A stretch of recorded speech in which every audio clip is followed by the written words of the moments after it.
வணக்கம். Welcome to sitar. என் பேர் Venkatesh. I am an author and a therapist. இன்றைக்கி ரொம்ப ஒரு முக்கியமான ஒரு தலைப்பு. ஜாப் இன்டர்வியூவில் கேட்கக்கூடிய 2 முக்கியமான கேள்விகள்.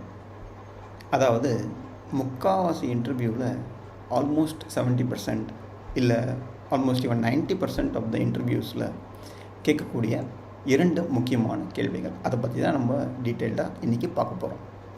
இந்த தொகுப்பு மிகவும் பயனுள்ளதாக இருக்கும் அப்படின்னு நம்புகிறோம்.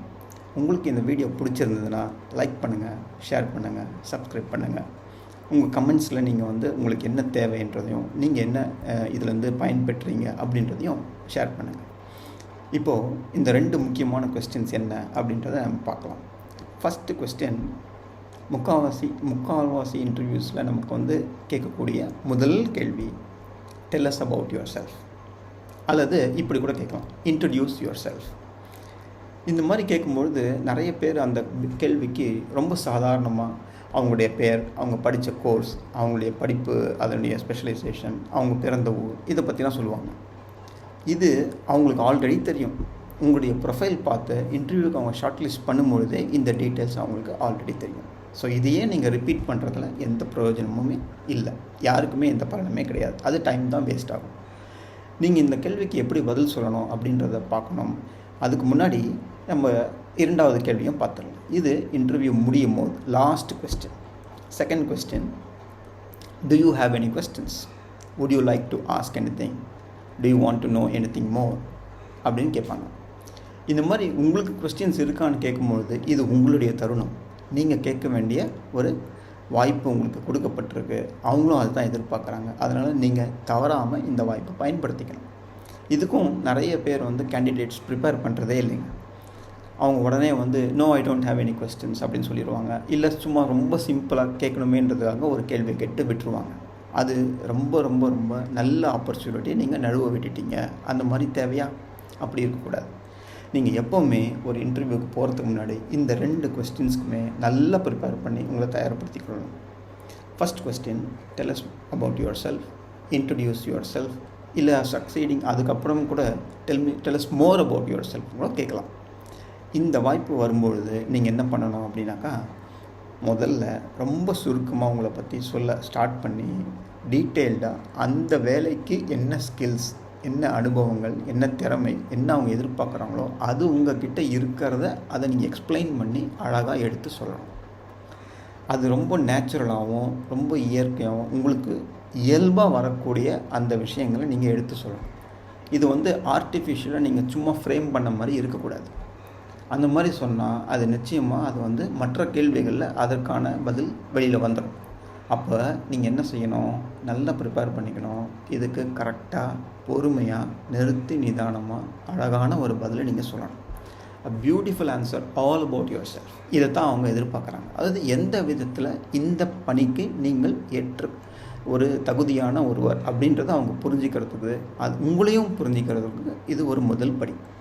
அப்போது அடுத்த கொஸ்டின்ஸ்க்கு போகிறதுக்கு முன்னாடி இதில் நீங்கள் எவ்வளோ அழகாக பதில் சொல்கிறீங்களோ அதுதான் அந்த இன்டர்வியூவருக்கும் அல்லது அந்த இன்டர்வியூ பேனலில் இருக்க மற்றவர்களுக்கும் இந்த உங்களை பற்றின ஒரு நல்ல அபிப்பிராயத்தை கொடுக்கக்கூடிய அருமையான ஒரு வாய்ப்பு இது. இதை நீங்கள் எப்படி பயன்படுத்திக்கணும்? அப்போ ஏற்கனவே சொன்ன மாதிரி முதல்ல சுருக்கமாக உங்களை பற்றி ஆரம்பித்தாலும் அந்த வேலைக்கு எந்த விதத்தில் நீங்கள் தகுதி உள்ளவர் அப்படின்றத நீங்கள் சொல்லணும். இது ஃபஸ்ட். இன்னொன்று, எந்த விதத்தில் நீங்கள் உண்மையிலே special, how unique are you, how to you fit in to that job அப்படின்றத ஏன் அவங்க உங்களை தேர்வு செய்யணும். இப்போது ஒரு 10 பேர் அப்ளை பண்ணுறாங்க அந்த பொசிஷனுக்கு, 2 ஓப்பனிங் தான் இருக்குது அப்படின்றப்ப அந்த 10ல் 2 பேரை நீங்கள் ஏன் வரணும் அப்படின்னு அந்த இன்டர்வியூவில் இருக்கவங்க ஒரு தீர்மானத்துக்கு வருவாங்க. அப்போது நீங்கள் அந்த ஹை ரேங்கிங்கில் வர்றதுக்கு நிச்சயமாக உங்களை செலக்ட் பண்ணணும் அப்படின்ற முடிவுக்கு அவங்க வரணும்னா நீங்கள் என்ன செய்யலாம், அதை தான் நீங்கள் இந்த கேள்விக்கான பதிலாக நீங்கள் தயார்படுத்திக்கிட்டு சொல்லணும். உதாரணத்துக்கு இப்போ நீங்கள் ஒரு ஆட்டோமொபைல் இன்ஜினியரிங் இருக்கீங்க அப்படின்னாக்கா, ஆனால் உங்களுக்கு ஆர்டிஃபிஷியல் இன்டெலிஜென்ஸ், கம்ப்யூட்டர் சாஃப்ட்வேர் இதில் இன்ட்ரெஸ்ட் இருக்குது அப்படின்னாக்கா, இப்போது ஒரு எக்ஸாம்பிள் சொல்லலாம். அதாவது மலைப்பகுதிகளில் மவுண்டன்ஸ் அண்ட் ஹில் ரேஞ்சஸில் வெஹிக்கிள்ஸ் யூஸ் பண்ணும்பொழுது சேஃப்டி ஃபீச்சர்ஸ்க்கு டிசைன் பண்ணுறதுல எப்படி இன்றைய டேட்டா இத்தனை வருஷமாக கலெக்ட் பண்ணியிருக்க டேட்டா யூஸ் பண்ணி ஒரு ஆர்டிஃபிஷியல் இன்டெலிஜென்ஸ் பேஸ்ட் ஒரு டிசைன் அண்ட் மாடலை க்ரியேட் பண்ணால் அது எவ்வளோ பயனுள்ளதாக இருக்கும். இப்படி நீங்கள் கம்பைன் பண்ணி அதை ஜாயின் பண்ணி நீங்கள் எடுத்து சொல்லலாம். இதில் நீங்கள் எந்த அளவுக்கு ஸ்பெஷல், உங்களுக்கு எவ்வளோ ஆர்வம் இருக்குது, உங்களுக்கு என்ன அனுபவம் இருக்குது, நீங்கள் என்ன ஸ்டெப்ஸ் எடுத்திருக்கீங்க இது வரைக்கும், இதெல்லாம் சொல்லக்கூடிய உங்களுக்கு நேரடி வாய்ப்பு இப்போ உங்களுக்கு கொடுக்கப்பட்டிருக்கு. அதே மாதிரி அடுத்த கேள்விகள் என்ன அப்படின்றதையும், அது எந்த விதத்தில் அமைஞ்சால் நீங்கள் அதுக்கு சூட்டபிள் அப்படின்றதையும் நீங்களே அவங்களுக்கு அழகாக நீங்கள் லீட் பண்ணி எடுத்துகிட்டு போகிறீங்க. அப்போ இது அந்த இன்டர்வியூவை ரொம்ப நல்ல விதமாக எடுத்துகிட்டு போகிறதுக்கும், உங்களை பற்றி அவங்க புரிஞ்சுக்கிறதுக்கும், நீங்கள் எந்த அளவுக்கு தகுதியானவர்கள்ன்றதை நீங்கள் தெளிவுபடுத்துறதுக்கும் மிகச்சரியான ஒரு வாய்ப்பு. சரி, 2வது கேள்வி சொன்னோம் இல்லையா, அதுக்கு பார்க்கலாம். இப்போ இன்டர்வியூ முடியும் போது, do you have any questions? would you like to ask us anything? do you want to know more about anything else? அப்படின்னு ஒரு கேள்வி வரலாம். இதுக்கு நிச்சயமாக நீங்கள் பதில் சொல்லணும். அதாவது நீங்கள் ஒரு கேள்வி கேட்கணும். நீங்கள் அந்த நிறுவனத்தை பற்றியும் அந்த வேலையை பற்றியும் புரிஞ்சு கொள்ளக்கூடிய ஒரு நல்ல அற்புதமான வாய்ப்பு. இதை நீங்கள் நழுவ விடவே கூடாது. இந்த கேள்விக்கு பதில் சொல்லாதவர்கள் ரொம்ப ரொம்ப ரொம்ப அடுத்த லெவலுக்கு போகிறது கடினம். அதனால் நீங்கள் உங்களை நல்லா தயார்படுத்திக்கணும். இதில் நீங்கள் எந்த அளவுக்கு அந்த நிறுவனத்தை பற்றி ஆல்ரெடி நீங்கள் ப்ரிப்பேர் பண்ணியிருக்கீங்க, படிச்சிருக்கீங்க அப்படின்றத வெளிப்படுத்துறதுக்கு அற்புதமான ஒரு தரம். போன வாரம் அந்த ஹெட்லைன் நியூஸில் நான் இதை பற்றி படித்தேன், இந்த மாதிரி வந்துருந்துச்சு, இது எந்த விதத்தில் உங்களுடைய வேலை சம்மந்தப்பட்டிருக்கு அப்படின்றத நீங்கள் கேட்கலாம். அல்லது மேற்கொண்டு வளரக்கூடிய வாய்ப்புகள் என்ன அப்படின்றத நீங்கள் கேட்கலாம். மேற்கொண்டு படிப்பதற்கான வாய்ப்புகள் என்ன, அதுக்கு அந்த நிறுவனம் எந்த மாதிரி ட்ரைனிங் அண்ட் ஆப்பர்ச்சுனிட்டிஸ் கொடுக்குறாங்கன்னு நீங்கள் கேட்கலாம். அல்லது உங்களுக்கு ஸ்பெசிஃபிக்காக சில கமிட்மெண்ட்ஸ் இருந்தால் அந்த கமிட்மெண்ட்ஸை நீங்கள் ஹானர் பண்ணுறதுக்கு எப்படி அந்த நிறுவனம் சப்போர்ட்டிவாக இருக்க முடியும் அப்படின்னு நீங்கள் கேட்கலாம். டைம் கமிட்மெண்ட்ஸ் இருக்கலாம், மற்ற ஆப்ளிகேஷன்ஸ் இருக்கலாம். எல்லா விதத்துலையுமே எப்படி எந்த விதத்தில் உங்களுக்கு ஒரு ஆரோக்கியமான ஒரு சப்போர்ட் உங்களுக்கு கிடைக்கும் அப்படின்னு நீங்கள் கிளாரிஃபை பண்ணலாம். இதெல்லாம் நீங்கள் பேசும்பொழுது உண்மையிலே நீங்கள் மனப்பூர்வமாக ஆத்மார்த்தமாக அந்த வேலையில் உங்களுக்கு ஈடுபாடு இருக்குது, அந்த நிறுவனத்தில் நீங்கள் நிச்சயமாக பணிபுரிய விரும்புகிறீங்க அப்படின்றத ரொம்ப அழகாக எடுத்து சொல்கிறதுக்கு இது அற்புதமான ஒரு வாய்ப்பு. இதை நீங்கள் நல்லா பயன்படுத்திக்கணும். So do you have any questions அப்படின்னு சொல்லும்பொழுது நோ அப்படின்னு சொல்லக்கூடாது, ஒரு வார்த்தையில் பதில் சொல்லக்கூடாது.